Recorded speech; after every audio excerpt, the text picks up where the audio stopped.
learn about writing historical fiction? Then this is the episode for you.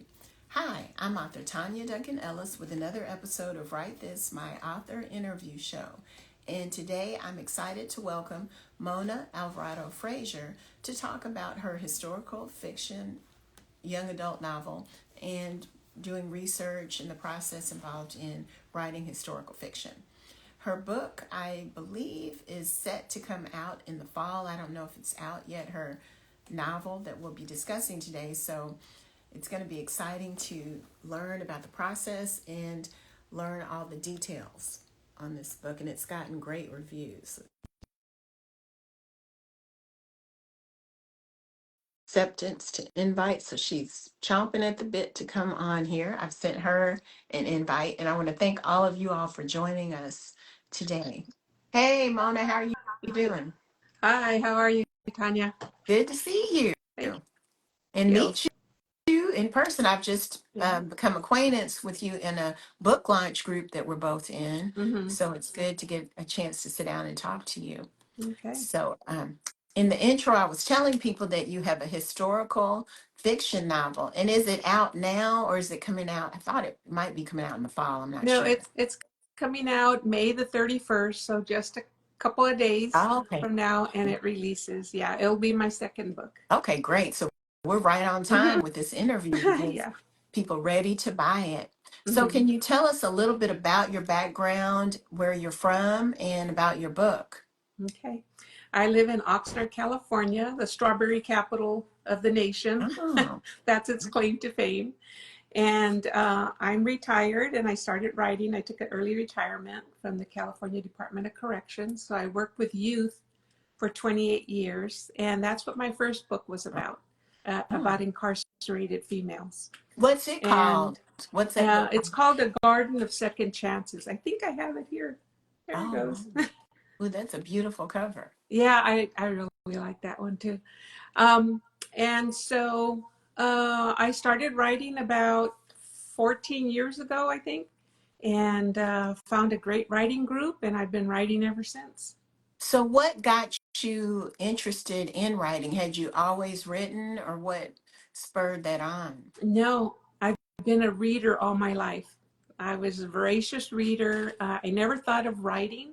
I just used to write case reports at Okay. work. And so creative writing is so different because case reports are just the facts, right? And in writing, we don't do that at all. We try to immerse the reader into the setting. So once I got started with this really great group of women writers, it just kind of took off. I just had a bunch of stories to tell, mostly about my mom growing up because she's 97 years old. And I didn't want any of the stories to be lost about our ancestors. I wanted to be able to capture some of the stories so that, you know, the grandkids and the great grandkids could all know something about their history. And that's how I got involved in historical fiction too. Okay, so is your first book historical fiction, or is it just It's new one? set in 2003, Okay. so it's not quite historical, but it is, you know, from a time ago. Yeah. I know that makes me feel so old. That doesn't even seem that long ago. I'm like, oh my goodness, yes. Yeah. Now tell us about your upcoming book because it sounds just captivating. It's Oh, so interesting. Yeah. thank you. It is set in the 1972. It's called The Bridge Home. And it was set during the era of the waning of Vietnam War and the rise of feminism and community involvement with the Black Panthers, the UFW strikes, and the Chicano movement, and also AIM, the American Indian movement. So that's all the backdrop in 1972. And it's about a high school senior who is struggling with the aftermath of her dad's death in Vietnam, and their family's plunged into poverty. And she sees all these changes happening around her, and she doesn't like it. She doesn't like all this change. There's just too much for her. But when she sees a film about community activists trying to better their neighborhood, she gets involved. At the same time, in order to make money to go to college, that's her dream, She takes a job that's a little bit too good to be true and gets involved in a mystery of a missing waitress and is trying to solve that and at the same time keep her family safe. Wow, that sounds really good. And it's bringing in all these different issues and things that happen in history. Mm-hmm. Yeah. Yeah, it is. Now, how did you have to do a lot of research? What was the process and what was the inspiration, first of all? What Mm-hmm. inspired you? I know you talked about wanting to share history and keep and preserve history, Mm-hmm. but what got you with this topic? And then how was the research process? Well, I went to a workshop called Macondo Writers. It was started by Sandra Cisneros. It's in San Antonio, and you apply to it, and if you're accepted, you go. And at the time, my instructor did what's called a mapping exercise, where you take a memory that's emblazed in your mind and something that's either pleasurable or not pleasurable. And what you do is you map it out. And I have my map still. What I mapped out was my neighborhood. Doesn't make sense to anybody else, but that's my neighborhood surrounded by railroad tracks and housing projects. And I had a lot of good memories, even though a lot of people say, oh, it's a crime-ridden, community, et cetera, et cetera. I had a good experience. My community was very tight-knit. And it was during the 70s. My mom was actually in college at the time because she went back as a single mom later. And what I wanted to capture was that there's so many people who fought for civil rights in the 60s and the 70s, and we're all benefiting from it. But a lot of people don't know who were those people. So I took I took an individual family, not anybody I personally know. It's created fiction, right? And so I gave that young woman agency in turning from a high school senior who doesn't really care about anything except her grades in high school. And she becomes a community activist trying to better her neighborhood for increased medical access because the railroad tracks, because the neighborhood's surrounded by railroad tracks, the trains itself stop emergency vehicles from coming in, and some people, they can die from that. And that happens in a lot of very low income neighborhoods around the nation. Right. And that's make me think the wrong side of the tracks. If Yeah, you're living on the wrong side of yeah. the tracks. Wow. So that Yeah, that's was the inspiration for it. And I wanted people, with book banning and the increase in that, when you hear a lot about people taking ethnic studies out of colleges and high schools, I was like, how are kids going to know that there were people in the 50s, 60s, 70s doing community activism and making big changes in their world? Anything from desegregation in schools to establishing, medical equity or social equity. I wanted them to know about the college campus protest because, like, the protests against Vietnam War, that went across the nation from Portland, Oregon, which was Kent State, all the way to New York. There was people protesting the war. So I wanted high schoolers, because this is a young adult, I wanted high schoolers to know about that type of history because I don't know if they're going to get it now that ethnic studies are banned and or taken out this of is several states. this has gives you so much to unpack because even when you look at the fact that the year 2000 is seen as historical. So then when you're going back to the 70s, that's way back. And like you said, if they erase this or don't allow people to learn about it, the understanding of why we are, why certain things are important just goes away. So this is wonderful. Thank you. Yeah, So yeah. you had asked me also about the how did I research it? There is this is based on a bridge the activists are trying to get built for medical access and emergency access. Well, such a bridge was built in my town. And although it's not naming the people and all that, it's the idea of getting the access. So that was part of my inspiration. But to research that actual bridge being built and all that, I had to go to the library and access microfilm or microfilm Wow. fish. I don't know. It's one of those. Don't. That's one of the worst parts of this research for historical is that microfiche. The machine goes so fast, and I got all dizzy, and it was like I got nauseous, and you could only do it a piece at a time, real I slow. And then didn't it's, even know they mhm. still had that in libraries. So Yeah, wow. I had to go and ask the librarian. I Mm-hmm. asked her, do you have old newspapers? She goes, oh, that's too far.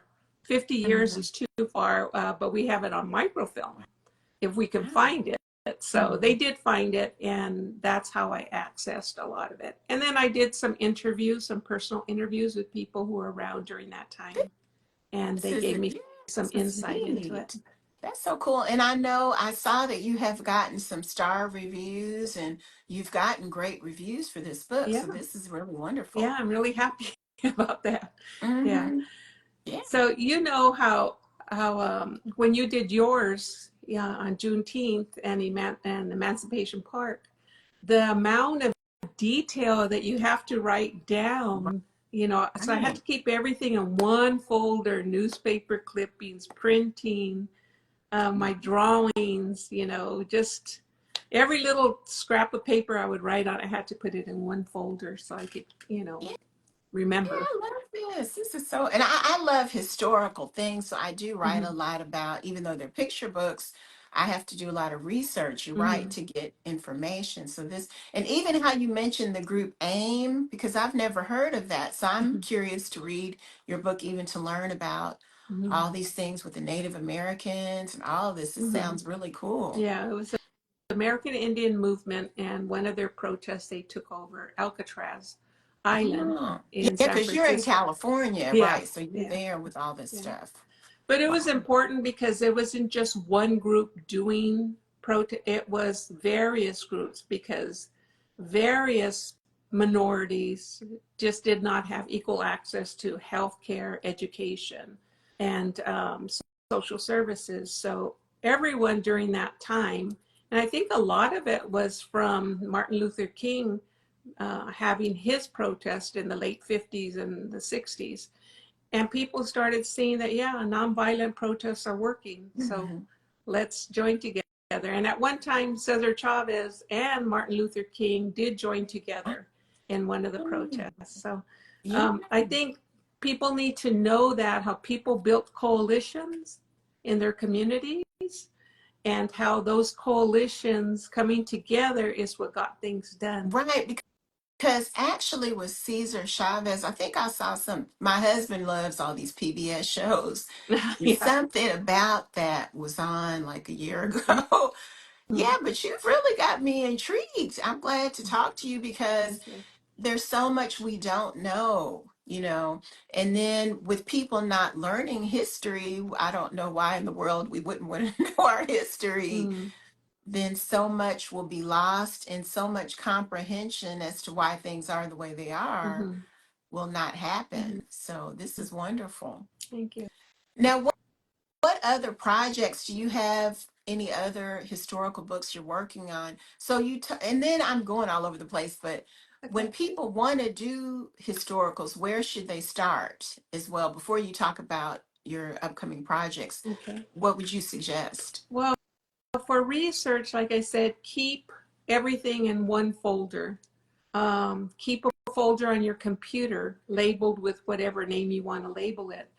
But I think YouTube is really good Hmm. for historical fiction because they have a lot of archives.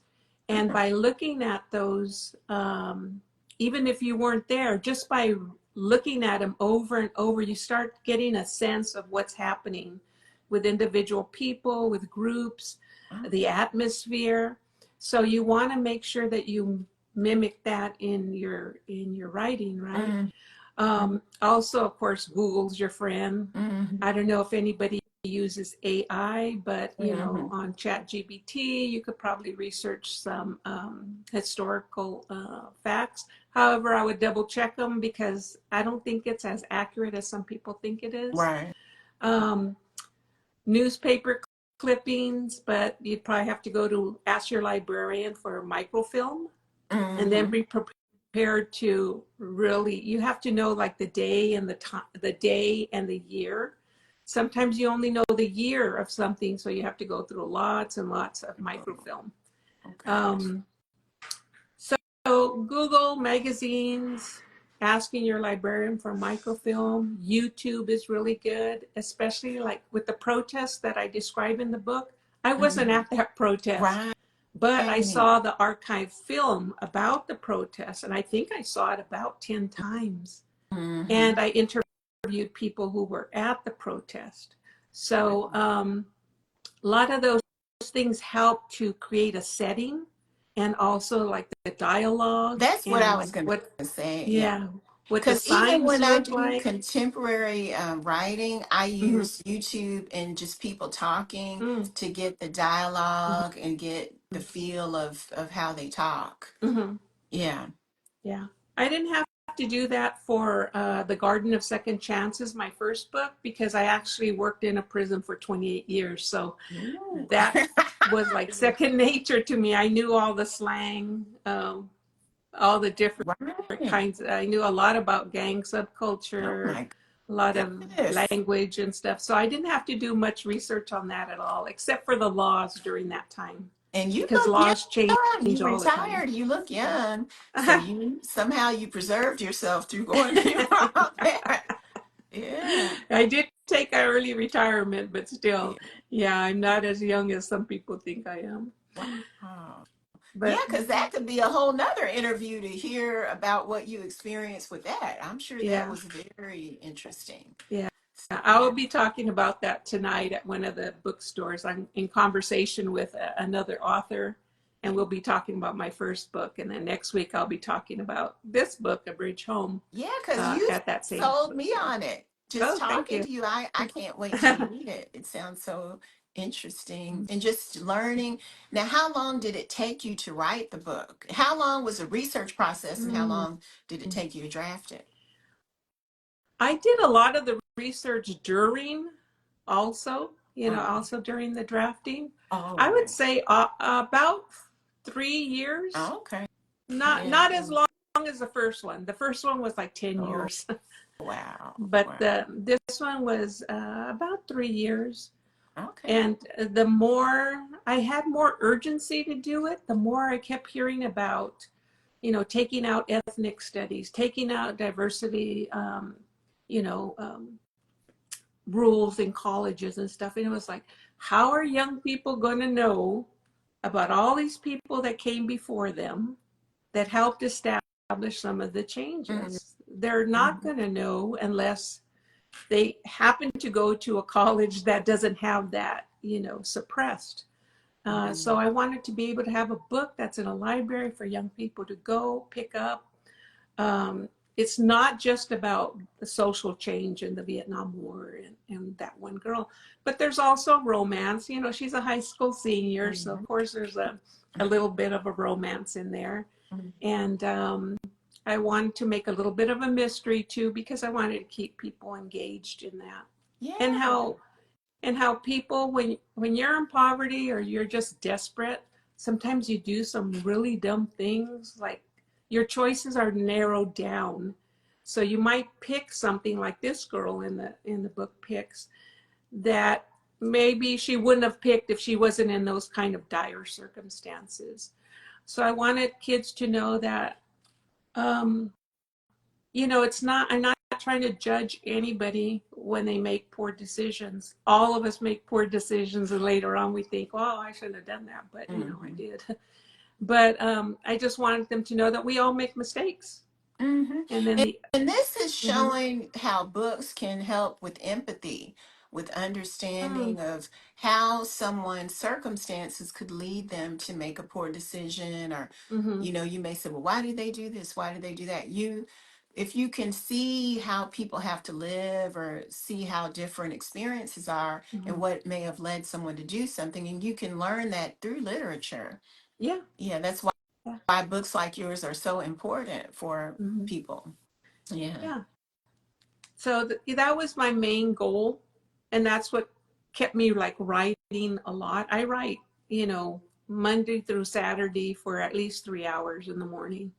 After Okay, that, wow. I'm not, my head's not there for writing anymore. Yeah. So That's good. And what I love about books like yours, I'm a part of a group called Kindling Words. It's with authors, most of them kid lit authors, and hearing about the different groups. Like there was an Asian woman I spoke to who had different issues of discrimination and different things, like seeing the commonality across different ethnic and racial groups too is so important through literature and books like yours. yeah. Because listening to you is making me see, wow, different people have to go through all kinds of different things and challenges. Yeah. And then there's some universal themes in there. It's like, friendships and the importance of family, Mm-hmm. importance of building your own community. Right, Um, right. and and then I'm big on mentorship. I believe that, especially from working in a prison, that people are better served when they have a mentor, when they have a Mm-hmm. close mentor, someone who encourages them, inspires them. I know I had a mentor and I've mentored people, and I think that's a real important aspect. And if kids don't automatically just get a mentor, sometimes you have to go out and you have to seek those people who can help you and Mm-hmm. help you get to your Right. goals. Because you can't, and that's something I tell my young adult kids, you can't do everything on your Yeah. own. No matter what talent you have, you need help. Mm-hmm. Yes, that's Yeah. very important. Yeah. Yeah, because you could write a whole nother book about that, your experience in the prison and all that, or what even led you to work there. Mm-hmm. 'Cause that sounds very intriguing Yeah. to me. But I guess that's a whole nother Yeah. story. That's a whole other story. But yeah, I Mhm. do hope that readers here and writers here, you know, uh, think about why you write and how your writing can actually be a mentor for people. There's such a thing as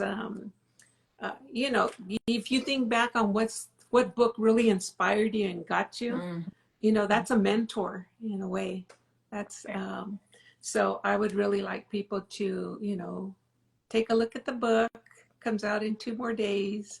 2 more days. And Oh my goodness, it's already almost the 31st. yeah. Wow. And then let me know any feedback or whatever. I'm here on Instagram. And I have a website. I don't do much of the other one. Instagram, Facebook, my And website.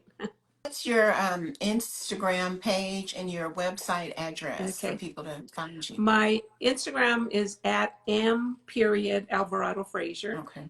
And my website is www.alvaradofrazier.com. Pretty simple. Okay, great. And Well, then you Mona, can look at my link tree. oh, okay, and it has, oh, to get Mm-hmm. into access to all your things. Yeah. Yeah. Okay, so, and they can buy your books there. Are they sold wherever books are Mm-hmm. sold? Or, Yeah. okay, yes. So, yeah, because I want to get my copy now Oh, thank because that sounds you. like a Thank you. good read for this summer to, yeah, sounds like something that could be a good movie. Oh, Yeah, hey. let's keep our fingers Yeah, crossed. I know. Yeah. And then someone put in the chat something about mentoring, and it's interesting in with writing picture books, you look at mentor text because Yeah. I'll look at when I'm writing picture books, other Mm-hmm. books that are a mentor text that have similar themes or Mm-hmm. structure to help me with that. So Mm-hmm. that's a very good point. Yeah.